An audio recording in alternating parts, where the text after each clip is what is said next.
talking about blue sky, very few clouds, a real nice day today, but you've been telling us all week things are clicking north on the thermometer. I know. It was already hot today, you guys. Yeah. But here we go. It is still summer, so we're diving back into the 90-degree heat as we go throughout the rest of the work week and even into the weekend. It doesn't look like we're going to find much relief until next week. I know, right? Trust me, I know.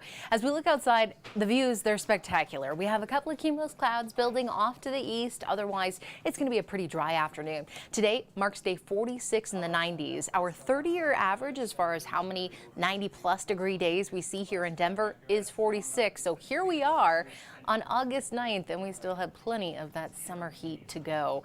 94 right now out of DIA, some lower 90s in Fort Collins and Greeley. Upper 80s in Steamboat. We're at 99 in Grand Junction with more 90-degree heat into far southeastern Colorado. The metro area just lining up the 90s as far as the eye can see. In Nederland, Blackhawk looking like a nice place to be right now in the mid-70s with some lower 80s in Walden as well as Estes Park. A couple of thunderstorms firing up around the San Juans, just drifting off to the south and to the west through Walsenburg, Alamosa, the San Luis Valley. Otherwise, here for the metro area, just a couple of clouds out there. That 90-degree heat wave, it is here and it is here to stay. The sunshine as well. So we do get a break from those wild storms that we saw over the weekend, but it does look like they will make a comeback this coming weekend. I'll let you know if Saturday or Sunday looks to be the stormiest day when I see you in about 10 minutes.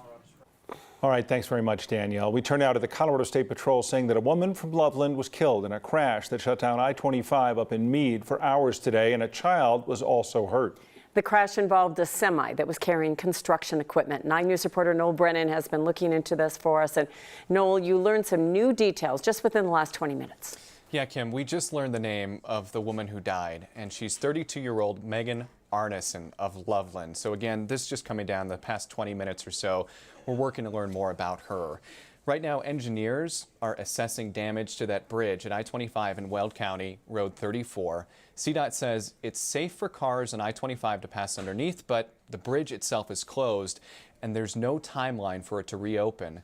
The crash happened just after 6 yesterday evening. The driver who took this video missed it by only seconds. Colorado State Patrol says the driver of a semi was hauling an excavator north on I-25. The arm of that excavator hit the concrete cross beams of the bridge. CSP says big pieces of concrete fell onto an SUV, and Megan Arneson was killed, and a 10-year-old boy in that SUV was taken to the hospital with minor injuries.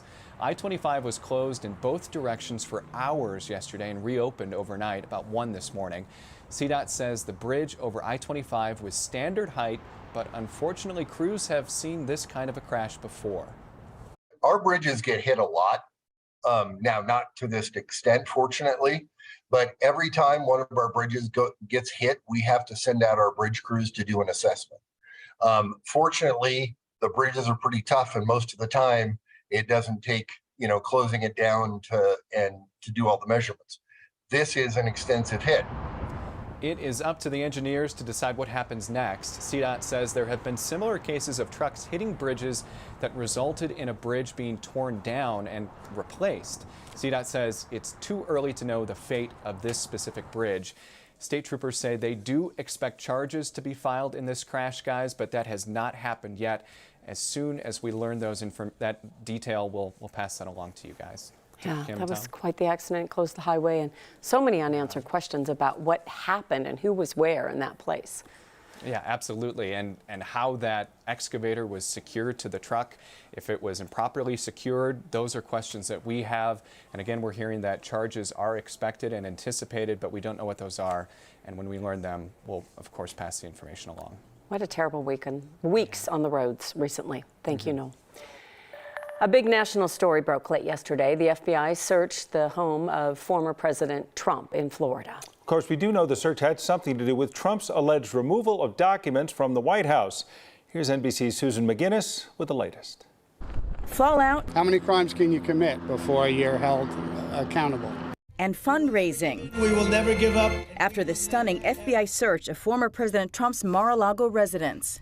A senior government official telling NBC News federal agents spent a majority of Monday at Trump's estate in Palm Beach, Florida, in search of classified documents Trump allegedly took with him when he left the White House.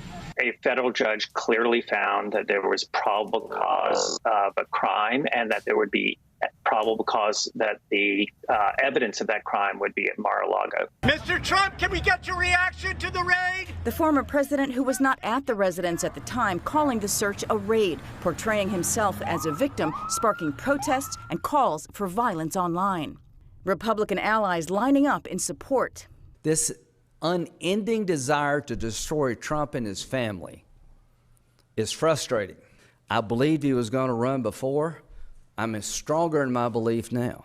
The FBI and the Justice Department declined to comment on the unprecedented search that could mark an escalation in investigations Trump faces from his time in office, including the January 6 probe.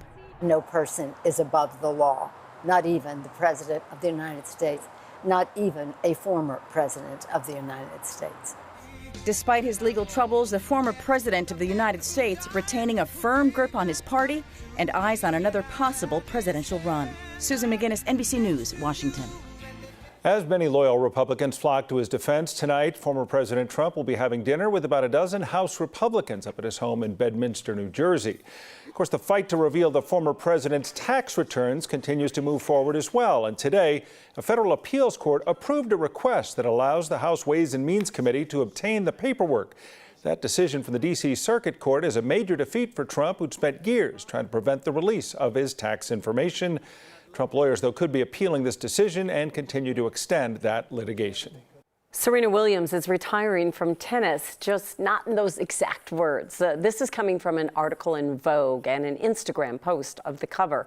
The article is called Serena's Farewell. I'm terrible at goodbyes. She says she never liked the word retirement, but will evolve away from tennis after this year's U.S. Open.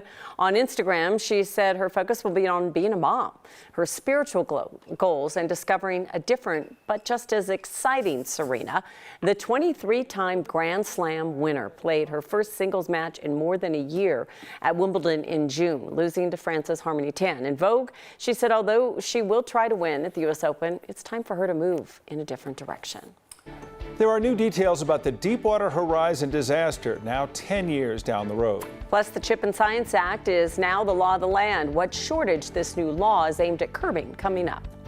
And here's a live look outside right now. Beautiful blue skies, although it's hot. It's really hot. We're going to talk to Danielle a little later.